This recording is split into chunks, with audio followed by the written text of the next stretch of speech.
JBN, we keep you informed. 116 murders in January. More than 100 Jamaicans were murdered in January alone. Police statistics have revealed. Of the 281 major crimes, murder, shootings, rape, and aggravated assault recorded in the first month of 2020, some 116 were murders. The police data show that major crimes were down 7% at the end of January, but murders are up 8.4% when compared to the corresponding period last year when 107 persons were killed. 35 murders were recorded in the last week of the month. Jamaica recorded 148 murders in January of 2018. There were 130 murders in January 2017 and 79 murders in the first month of 2016. For 2020, the parishes of St. Thomas and Portland were the only ones that did not record a murder in January, while the 8 police divisions in Kingston, St. Andrew, and St. Catherine racked up a combined total of 70 murders.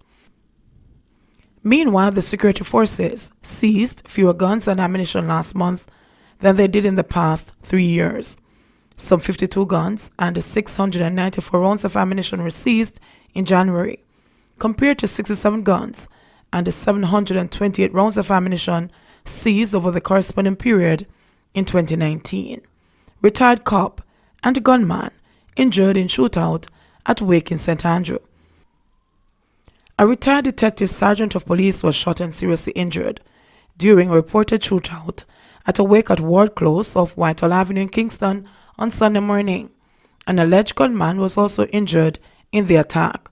The ex-cop, Detective Sergeant Garth Tapper, was attending the wake at Ward Close, which runs off Whitehall Avenue in the St. Andrew North Police Division, when gunmen invaded the event. A confrontation ensued, during which Tapper was hit several times. He, however, managed to return the fire, and one of the gunmen was also shot. An illegal gun was reportedly recovered on the scene.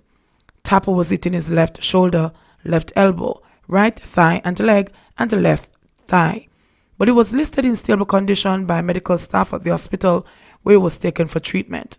The condition of the alleged gunman was not ascertained. 2 men beaten, hacked to death was a party in St. Elizabeth. A 34-year-old man was chased and beaten to death by members of an angry mob in St. Elizabeth on Saturday. The deceased has been identified as Fabian Johnson, a laborer of the Holland Village, St. Elizabeth. Sources from the community reported that about 3:20 a.m. Johnson was attacked by a group of persons in the community after information began to circulate that he had attacked a woman who is said to be of unsound mind. Reports are that after the attack on Johnson, the police were called to the area and his body was found with wounds to his head and other parts of his body. And while carrying out their investigations in that area, hours later, the police were called to Leeds district in the parish, where a 55-year-old man was attacked and chopped to death by unknown assailants. The deceased has been identified as Delmus Williams of Leeds district. Reports are that residents stumbled on the body of Williams along the roadside at about 7 a.m. and called the police. Investigators have not disclosed the motive behind the attack, but there are no reports so far that the attacks were linked. Jamaican woman denies smuggling women into Bahamas for prostitution. A Jamaican woman who allegedly smuggled 3 of her countrywomen into the Bahamas for prostitution last month has denied the charges that have been laid against her and was remanded in police custody on Friday. Abigail Jamison, also called Tiny or Spice, a 29-year-old resident of Charles Drive, is charged with 3 counts of human trafficking. It is alleged that the Jamaican, who is married to a Bahamian national, smuggled her 3 women into the island between January 14 and 24 this year. No further details were provided on the allegations or the ages of the smuggled women. Jamison, who did not have an attorney when she appeared in court, pleaded not guilty to the charges. As a result, she was remanded in custody until her trial date, which is on March 31. She can apply to the Supreme Court for bail by law, according to Bahamian media reports. Meanwhile, the police there are conducting further investigations into the alleged human trafficking. Brothers convicted of wounding and illegal possession of gun. Brothers Dante and DeAndre Newlands are to be sentenced on February 21 after being convicted of wounding with intent and illegal possession of a gun. They were found guilty in the gun court on Wednesday. Gun court matters are held in camera. The brothers were described by the police as major violence producers in the Marvelly area of the St. Andrew South Police Division, were convicted in relation to a June 6, 2017 shooting incident in the community. Investigators nabbed the brothers in 2018. Jamaicans, top Caribbean nationals in Canadian prisons. Jamaicans occupy more spaces in Canadian prisons than any other nationals from the English-speaking Caribbean. According to Correctional Service Canada, CCA, there are currently 58 Jamaicans serving sentences for various crimes in Canada, a number which far outstrips the 18 prisoners who hail from Trinidad and Tobago, Barbados and Antigua combined. No other English-speaking Caribbean country has a national incarcerated in Canada. Of the 58 Jamaicans, only one is female. That woman is serving a sentence for murder too. Some 21 males are in prison in the North American country for murder 1, 14 for murder 2, while 21 Jamaican males are in prison for what is classified as Schedule 1 and Schedule 2 crimes. One man is now serving a sentence for what is classified as a non-scheduled crime. Schedule 1 crimes include sexual offenses and other violent crimes, excluding first and second-degree murder, while Schedule 2 includes serious drug offenses or conspiracy to commit serious drug offenses. Non-scheduled crimes includes offenses that are not murder or that are not included in Schedule 1 and Schedule 2, the CCA said. According to a Canada National Household Survey, the largest group of Canadians of Caribbean origin are Jamaican-born or of Jamaican descent. The survey revealed that of all those who reported they had Caribbean origins, 42% said they were Jamaican, while 16% were Haitian, 12% identified as West Indian, 10% were from Trinidad and Tobago respectively, while 5% were from Barbados. Barbadian Canadians have the highest median income and the lowest incidence of poverty among Black Canadians. This disparity in numbers, according to Jamaican-born marketing consultant Craig Wellington, accounts for the relatively high number of Jamaicans being incarcerated in the North American country in which he resides.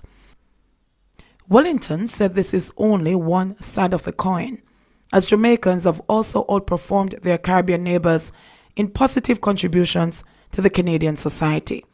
3 of Canada's municipal police forces have chiefs or deputy chiefs with Jamaican backgrounds. The Chief of Ottawa, Peter Slowly, was born in Jamaica. Mark Saunders, Toronto's Chief of Police, has Jamaican parents, and Peel Region's Deputy Chief of Police, Mark Andrews, was born in Jamaica. There are only 4 Black chiefs or deputy chiefs in Canada, and 3 were born in Jamaica or have Jamaican parents, Wellington said. Wellington, who has for many years championed social justice issues and has advocated against the inequalities in the Canadian justice system, which affect racialized communities, is a former member of the Toronto Chief of Police Black Community Consultative.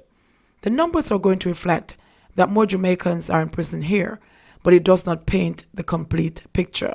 We have the most doctors, attorneys, and persons in many other fields than any other English-speaking Caribbean country too, he said. He pointed to the case of Devon Clunes, who was chief of the Winnipeg Police Service from 2012 until his retirement in 2016.